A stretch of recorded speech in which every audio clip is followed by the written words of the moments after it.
जाहे महातम में अवतार उजागर आन कियो।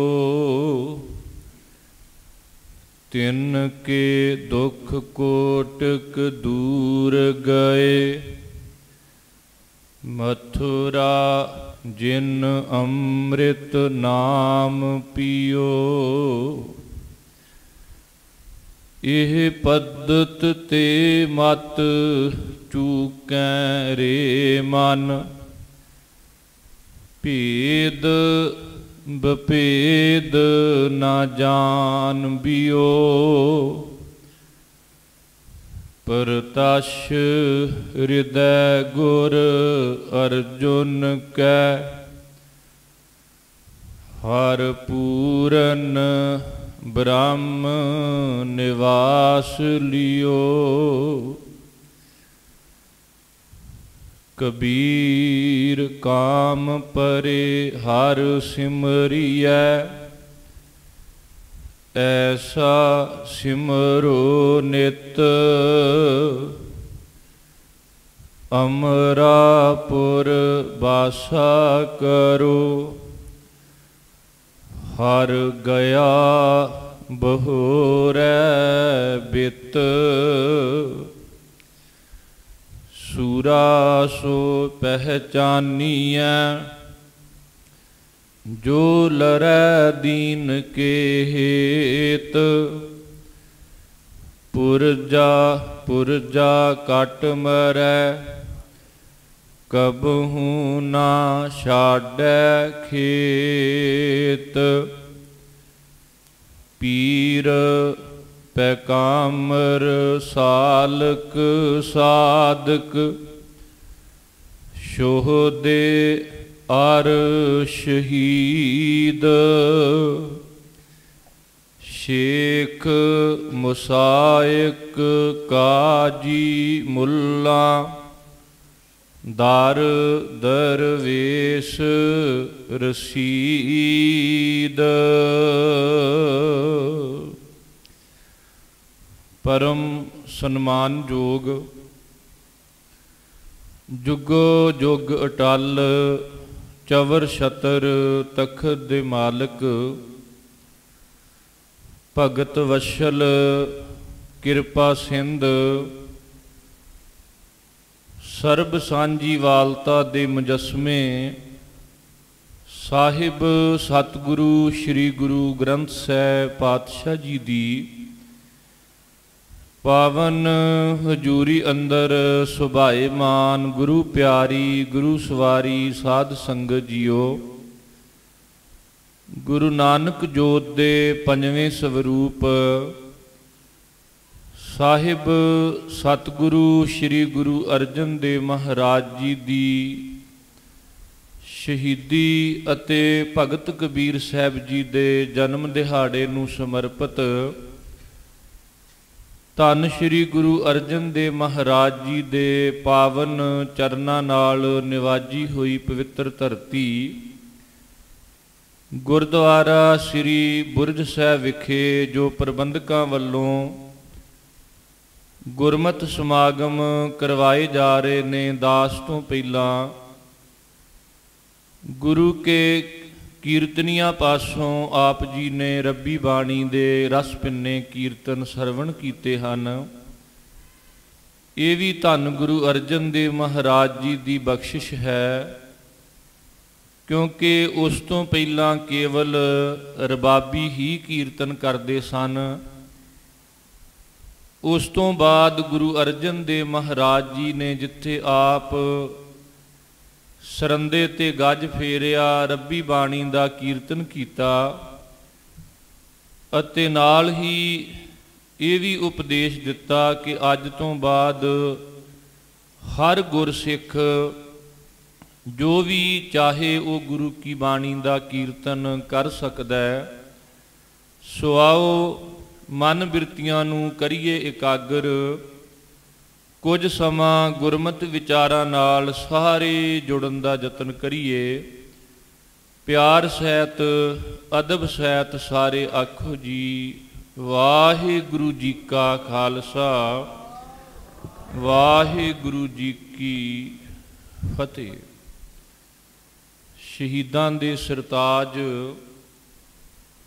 ਸਾਹਿਬ ਸਤਿਗੁਰੂ ਸ੍ਰੀ ਗੁਰੂ ਅਰਜਨ ਦੇਵ ਮਹਾਰਾਜ ਜੀ ਬਹੁਪੱਖੀ ਸ਼ਖਸੀਅਤ ਦੇ ਮਾਲਕ ਸਨ, ਜਿਨ੍ਹਾਂ ਦਾ ਪ੍ਰਕਾਸ਼ 1563 ਨੂੰ ਗੋਇੰਦਵਾਲ ਸਾਹਿਬ ਦੀ ਧਰਤੀ ਤੇ ਦੀਨ ਦੁਨੀ ਦੇ ਥੰਮ ਸੇਵਾ ਤੇ ਸਿਮਰਨ ਦੇ ਮੁਜੱਸਮੇ ਚੌਥੇ ਪਾਤਸ਼ਾਹ ਧੰਨ ਸ਼੍ਰੀ ਗੁਰੂ ਰਾਮਦਾਸ ਮਹਾਰਾਜ ਅਤੇ ਧੰਨ ਗੁਰੂ ਅਮਰਦਾਸ ਮਹਾਰਾਜ ਜੀ ਦੀ ਹੋਣਹਾਰ ਸੁਪੁੱਤਰੀ ਭਾਣੇ ਦੀ ਮੂਰਤ ਬੀਬੀ ਭਾਨੀ ਜੀ ਦੇ ਗ੍ਰਹਿ ਵਿਖੇ ਹੋਇਆ। ਸਤਿਗੁਰੂ ਸਾਹਿਬ ਜੀ ਦੀ ਸ਼ਖਸੀਅਤ ਬਾਰੇ ਜਿੱਥੇ ਗੁਰੂ ਕੇ ਕੀਰਤਨੀਆਂ ਵੱਲੋਂ, ਰਬਾਬੀਆਂ ਵੱਲੋਂ ਭਾਈ ਸੱਤਾ ਜੀ, ਭਾਈ ਬਲਵੰਡ ਜੀ ਨੇ ਚਾਰੇ ਜਾਗੇ ਚੌਂ ਜੁਗੀ ਪੰਚੈਣ ਆਪੇ ਹੁਆ ਦੇ ਮਹਾਵਾਕ ਅਨੁਸਾਰ ਰੂਪਮਾਨ ਕੀਤਾ, ਉੱਥੇ ਭੱਟ ਸਾਹਿਬਾਨ ਨੇ ਧੰਨ ਗੁਰੂ ਅਰਜਨ ਦੇਵ ਮਹਾਰਾਜ ਜੀ ਦੀ ਸ਼ਖਸੀਅਤ ਨੂੰ ਪ੍ਰਤੱਖ ਹਰ ਕਲ ਯੁਗ ਜਹਾਜ ਮੂਰਤ ਪੰਚ ਪ੍ਰਮਾਣ ਪੁਰਖ ਕਹਿ ਕੇ ਸਤਿਕਾਰਿਆ ਹੈ। ਸਤਿਗੁਰੂ ਜੀ ਦੀ ਸ਼ਖਸੀਅਤ ਜਿੱਥੇ ਉਹਨਾਂ ਦੀ ਆਪਣੀ ਪਾਵਨ ਉਚਾਰਨ ਕੀਤੀ ਹੋਈ ਬਾਣੀ ਵਿੱਚੋਂ ਜਦੋਂ ਵੀ ਅਸੀਂ ਧੁਰ ਕੀ ਬਾਣੀ ਨੂੰ ਇੱਕ ਮਨ ਇੱਕ ਚਿੱਤ ਇਕਾਗਰ ਹੋ ਕੇ ਪੜ੍ਹਦੇ ਤੇ ਵਿਚਾਰਦੇ ਹਾਂ, ਸਤਿਗੁਰੂ ਜੀ ਦੀ ਬਾਣੀ ਵਿੱਚੋਂ ਧੰਨ ਗੁਰੂ ਅਰਜਨ ਦੇਵ ਮਹਾਰਾਜ ਜੀ ਦੀ ਸ਼ਖਸੀਅਤ ਉਜਾਗਰ ਹੁੰਦੀ ਹੈ। ਉੱਥੇ ਧੰਨ ਗੁਰੂ ਅਰਜਨ ਦੇਵ ਮਹਾਰਾਜ ਜੀ ਦੇ ਅਨੰਨ ਸੇਵਕ ਭਾਈ ਸਾਹਿਬ ਭਾਈ ਗੁਰਦਾਸ ਜੀ ਨੇ ਸਤਿਗੁਰੂ ਗੁਰੂ ਅਰਜਨ ਦੇਵ ਮਹਾਰਾਜ ਜੀ ਦੇ ਹਿਰਦੇ ਦਾ ਸੱਚ ਵੇਖ ਕੇ, ਸੱਚ ਨਾਲ ਉਹਨਾਂ ਨੂੰ ਜੁੜਿਆਂ ਵੇਖ ਕੇ ਔਰ ਸੱਚ ਦੀ ਖਾਤਰ ਸੱਚ ਦੀ ਅਜ਼ਮਤ ਨੂੰ ਬੁਲੰਦ ਰੱਖਣ ਵਾਸਤੇ ਸ਼ਹਾਦਤ ਤੱਕ ਪ੍ਰਾਪਤ ਕਰਨੀ, ਭਾਈ ਗੁਰਦਾਸ ਜੀ ਨੇ ਗੁਰੂ ਅਰਜਨ ਸੱਚ ਸਿਰਜਣਹਾਰਾ ਕਹਿ ਕੇ ਧੰਨ ਗੁਰੂ ਅਰਜਨ ਦੇਵ ਮਹਾਰਾਜ ਜੀ ਦੇ ਗੁਣ ਗਾਏ ਹਨ। ਸਤਿਗੁਰੂ ਗੁਰੂ ਰਾਮਦਾਸ ਮਹਾਰਾਜ ਜੀ ਜਿਨ੍ਹਾਂ ਦੇ 3 ਸੁਪੁੱਤਰ ਸਨ, 3 ਸਾਲ ਦਾ ਉਮਰ ਦਾ ਫਰਕ ਹੈ। 1557 ਵਿੱਚ ਬਾਬਾ ਪ੍ਰਿਥੀ ਚੰਦ ਦਾ ਜਨਮ ਹੋਇਆ, 1560 ਵਿੱਚ ਬਾਬਾ ਮਹਾਦੇਵ ਜੀ ਦਾ ਜਨਮ ਹੁੰਦਾ ਹੈ ਤੇ 1563 ਦੇ ਵਿੱਚ ਧੰਨ ਸ਼੍ਰੀ ਗੁਰੂ ਅਰਜਨ ਦੇਵ ਮਹਾਰਾਜ ਜੀ ਦਾ ਪ੍ਰਕਾਸ਼ ਹੋਇਆ। ਜਿੱਥੇ ਬਾਬਾ ਪ੍ਰਿਥੀ ਚੰਦ ਸੱਚ ਤੋਂ ਕੋਹਾਂ ਦੂਰ ਸੀ, ਉਹਦੇ ਅੰਦਰ ਦਾ ਮੀਣਾਪਨ ਵੇਖ ਕੇ ਭਾਈ ਸਾਹਿਬ ਭਾਈ ਗੁਰਦਾਸ ਜੀ ਨੇ ਸੱਚ ਤੋਂ ਕਿਨਾਰਾ ਕਸ਼ੀ ਕਰ ਚੁੱਕੇ ਬਾਬਾ ਪ੍ਰਿਥੀ ਚੰਦ ਵਾਸਤੇ ਸ਼ਬਦ ਵਰਤੇ ਸਨ, ਤਿਉ ਦਰਗਹਿ ਮੀਣਾ ਮਾਰੀਐ ਕਰ ਕੂੜ ਕਪੱਤਾ।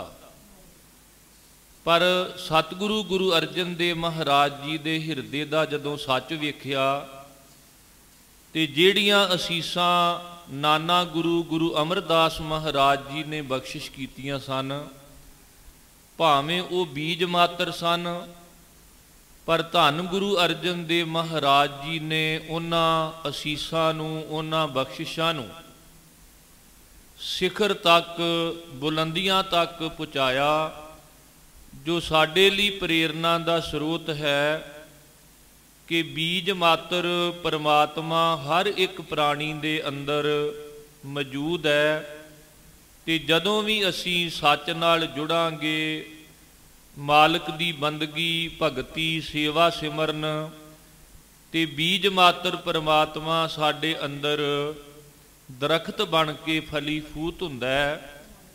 ਔਰ ਧੰਨ ਗੁਰੂ ਗ੍ਰੰਥ ਸਾਹਿਬ ਮਹਾਰਾਜ ਜੀ ਦੀ ਇਹੀ ਵਿਚਾਰਧਾਰਾ ਹੈ ਕਿ ਜਿਹਦੇ ਅੰਦਰ ਇੱਕ ਓੰਕਾਰ ਰੂਪੀ ਬੀਜ ਮੰਤਰ ਪ੍ਰਗਟ ਹੋ ਗਿਆ ਉਹਨੂੰ ਫਿਰ ਸਾਰੇ ਪਾਸੇ ਹੀ ਉਹਦਾ ਪਸਾਰਾ ਦਿਸਦਾ। ਤਮ ਸੰਸਾਰ ਚਰਨ ਲਗ ਤਰੀਐ, ਸਭ ਨਾਨਕ ਬ੍ਰਹਮ ਪਸਾਰੋ। ਹੁਣ ਜਿਨ੍ਹਾਂ ਨੇ ਹਰ ਪਾਸੇ ਪਰਮਾਤਮਾ ਨੂੰ ਵੇਖਿਆ, ਉਹਨਾਂ ਦਾ ਇਹ ਸੱਚ ਦਾ ਉਪਦੇਸ਼ ਉਹਨਾਂ ਨੂੰ ਨਹੀਂ ਸੀ ਭਾਉਂਦਾ, ਜਿਹੜੇ ਸੱਚ ਤੋਂ ਦੂਰ ਜਾ ਚੁੱਕੇ ਸਨ, ਜਿਹੜੇ ਸੱਚ ਤੋਂ ਟੁੱਟ ਕੇ ਕੇਵਲ ਇੱਕ ਇੱਕ ਦਿਸ਼ਾ ਦੇ ਵਿੱਚ ਪਰਮਾਤਮਾ ਦੀ ਹੋਂਦ ਨੂੰ ਮੰਨਦੇ ਸਨ। ਵੈਸੇ ਤਾਂ ਸਾਡੇ ਸਾਰਿਆਂ ਦੀ ਇਹ ਹਾਲਤ ਗੁਰੂ ਅਰਜਨ ਦੇਵ ਮਹਾਰਾਜ ਜੀ ਨੇ ਬਾਣੀ ਵਿੱਚ ਅੰਕਿਤ ਕੀਤੀ ਹੈ। ਰਤਨ ਤਿਆਗ ਕੌਡੀ ਸੰਗ ਰਚੈ, ਸਾਚ ਛੋੜ ਝੂਠ ਸੰਗ ਮਚੈ।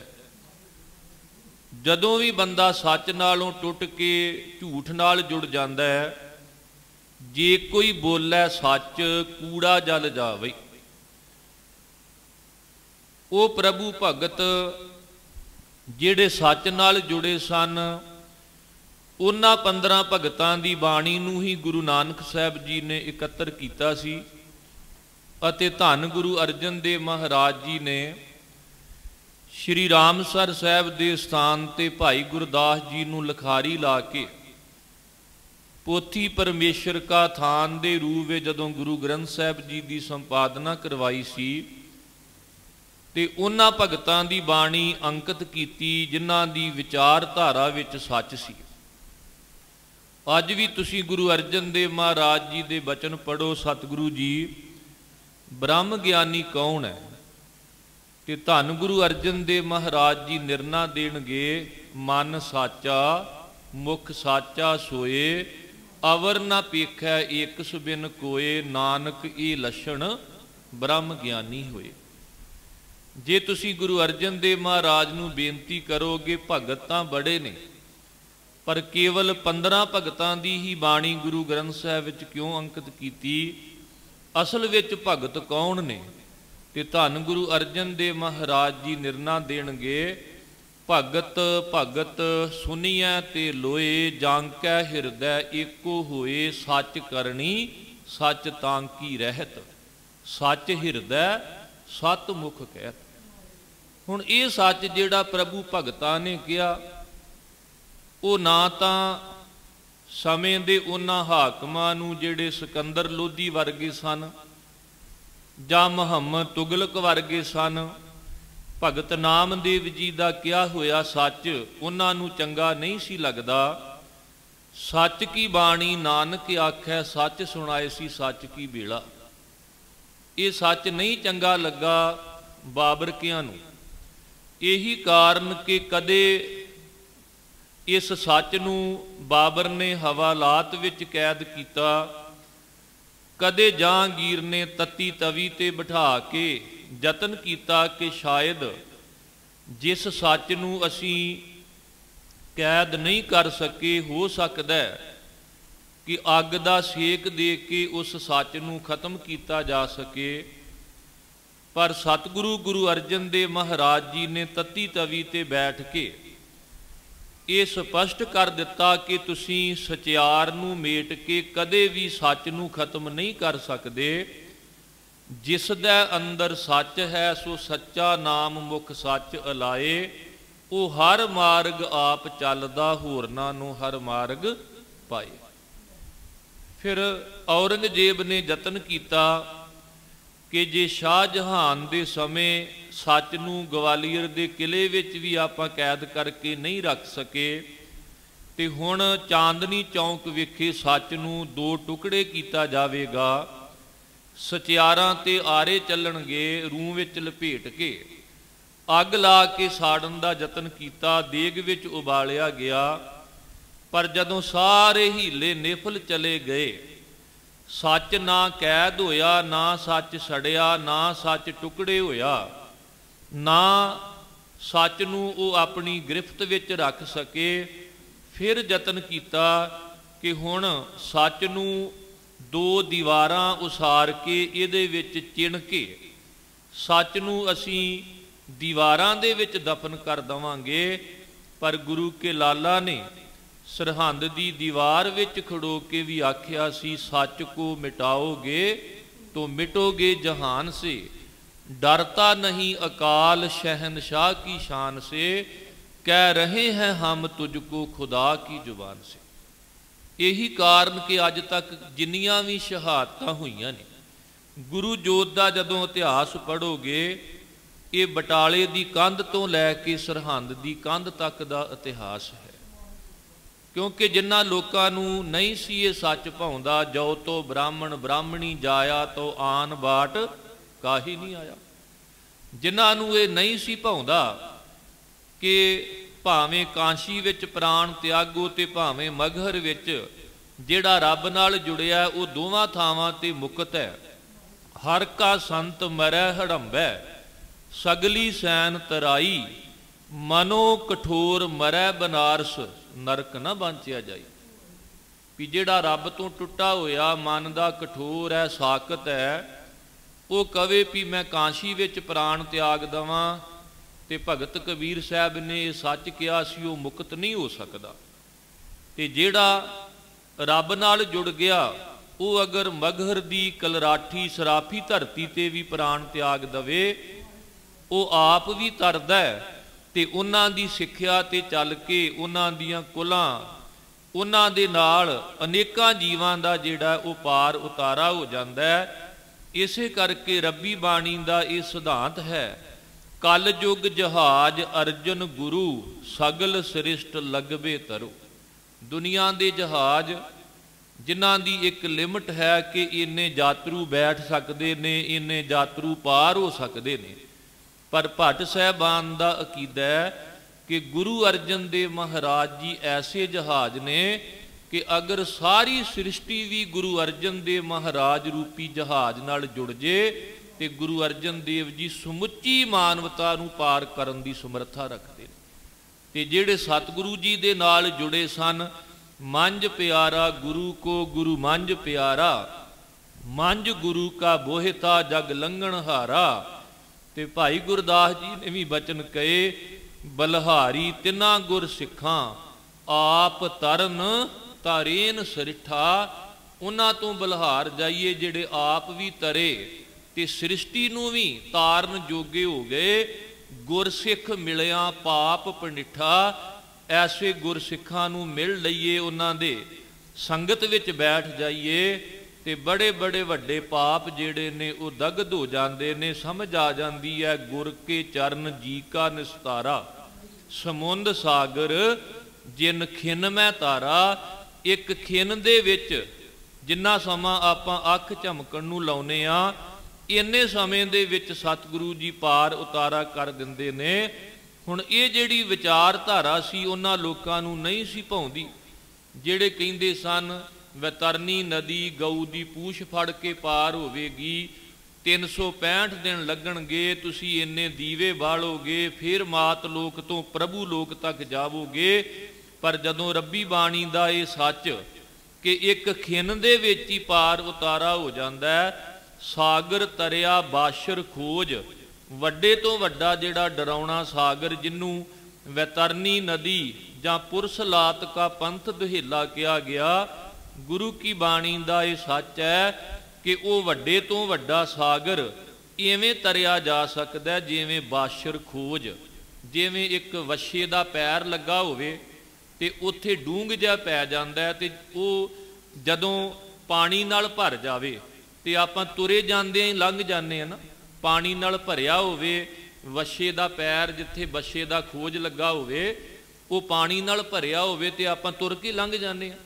वड्डे तो वड्डा डराउणा सागर रब्बी बाणी दे नाल जुड़ के इवें तर जावांगे जिवें एक बाशर खोज, एक वछे दे पैर दा निशान ते वो पानी नाल भरिया होवे। वड्डे तो वड्डा सागर भी फिर वछे दे पैर क जिन्ना लगन लग पैंदा है। हुण ये जिहड़ी सच दी विचारधारा सी कि अवल अल्लाह नूर उपाया, कुदरत के सब बंदे, एक नूर ते सब जग उपजिया, कौन भले को मंदे। ये नहीं सन उन्हां नूं भाउंदा जिहड़े ऊच नीच दे जात पात दे वितकरे खड़े करके मनुखता विच वंडियां पाउणा चाहुंदे सन ते संसार विच अपनी उच्चतम अवस्था नूं कायम रखना चाहुंदे सन। ये विचारधारा ਉਹਨਾਂ ਨੂੰ ਨਹੀਂ ਸੀ ਭਾਉਂਦੀ। ਇਤੇ ਔਰਤ ਮਰਦਾ ਸਾਜੇ ਇਹ ਸਭ ਰੂਪ ਤੁਮਾਰੇ। ਉਹ ਕਿਵੇਂ ਮੰਨ ਸਕਦੇ ਸਨ ਵੀ ਔਰਤ ਤੇ ਪੁਰਸ਼ ਸਾਰੇ ਰੱਬ ਦੇ ਹੀ ਰੂਪ ਨੇ? ਉਹ ਤਾਂ ਕਹਿੰਦੇ ਸਨ ਕੇਵਲ ਪੁਰਸ਼ ਹੀ ਰੱਬ ਨਾਲ ਜੁੜ ਸਕਦਾ ਹੈ, ਔਰਤ ਨੂੰ ਕੋਈ ਅਧਿਕਾਰ ਨਹੀਂ ਹੈ ਕਿ ਉਹ ਮਾਲਕ ਦੀ ਬੰਦਗੀ ਕਰੇ ਜਾਂ ਇਹ ਕਵੇ ਵੀ ਮੈਂ ਇਸ ਮਨੁੱਖਾ ਜੀਵਨ ਦੇ ਵਿੱਚ ਮੁਕਤ ਹੋ ਜਾਵਾਂ। ਹੁਣ ਸਤਿਗੁਰੂ ਸਾਹਿਬ ਜੀ ਨੇ ਜਦੋਂ ਐਸੀ ਵਿਚਾਰਧਾਰਾ ਬਖਸ਼ਿਸ਼ ਕੀਤੀ, ਸੋ ਕਿਉ ਮੰਦਾ ਆਖੀਐ ਜਿਤ ਜੰਮੈ ਰਾਜਾਨ। ਤੇ ਇਹ ਉਹਨਾਂ ਲੋਕਾਂ ਨੂੰ ਨਹੀਂ ਸੀ ਭਾਉਂਦੀ ਜਿਹੜੇ ਸੱਚ ਤੋਂ ਟੁੱਟ ਚੁੱਕੇ ਸਨ। ਸੱਚ ਕਿਨਾਰੇ ਰਹਿ ਗਿਆ ਖੈ ਮਰਦੇ ਬਾਹਮਣ ਮੋਹ ਲਾਣੇ। ਔਰ ਧੰਨ ਗੁਰੂ ਅਰਜਨ ਦੇਵ ਮਹਾਰਾਜ ਜੀ ਦੀ ਸ਼ਹਾਦਤ ਵਿੱਚ ਇਹਨਾਂ ਦੋਵਾਂ ਦਾ ਹੀ ਯੋਗਦਾਨ ਹੈ। ਸੱਚ ਕਿਨਾਰੇ ਰਹਿ ਗਿਆ ਖੈ ਮਰਦੇ ਬਾਹਮਣ ਮੋਹ ਲਾਣੇ। ਜਦੋਂ ਵੇਖਾਂਗੇ ਆਪਾਂ ਜਹਾਂਗੀਰ ਵੱਲ ਅੱਤ ਦਾ ਮੁਤਸਬੀ ਹੈ। ਜਹਾਂਗੀਰ ਦੇ ਸਾਥੀ ਸ਼ੇਖ ਅਹਿਮਦ ਸਰਹੰਦੀ, ਸ਼ੇਖ ਬੁਖਾਰੀ ਤੇ ਸ਼ੇਖ ਫਤਿਹ, ਇਹਨਾਂ ਸਾਰਿਆਂ ਨੇ ਰਲ ਕੇ ਧੰਨ ਗੁਰੂ ਅਰਜਨ ਦੇਵ ਮਹਾਰਾਜ ਨੂੰ ਸ਼ਹੀਦ ਕਰਾਉਣ ਦੇ ਵਿੱਚ ਬੜਾ ਵੱਡਾ ਇੱਕ ਜਾਲ ਬੁਣਿਆ, ਇੱਕ ਬੜੀ ਵੱਡੀ ਸਾਜ਼ਿਸ਼ ਰਚੀ। ਕਿਉਂਕਿ ਉਹਨਾਂ ਦਿਨਾਂ ਦੇ ਵਿੱਚ ਯਤਨ ਕੀਤਾ ਜਾ ਰਿਹਾ ਸੀ ਸਿੱਖ ਧਰਮ ਦਾ ਇਸਲਾਮੀਕਰਨ ਕੀਤਾ ਜਾਵੇ। ਥਾਂ ਥਾਂ ਤੇ ਪੀਰਖਾਨੇ ਖੋਲ੍ਹ ਦਿੱਤੇ ਗਏ।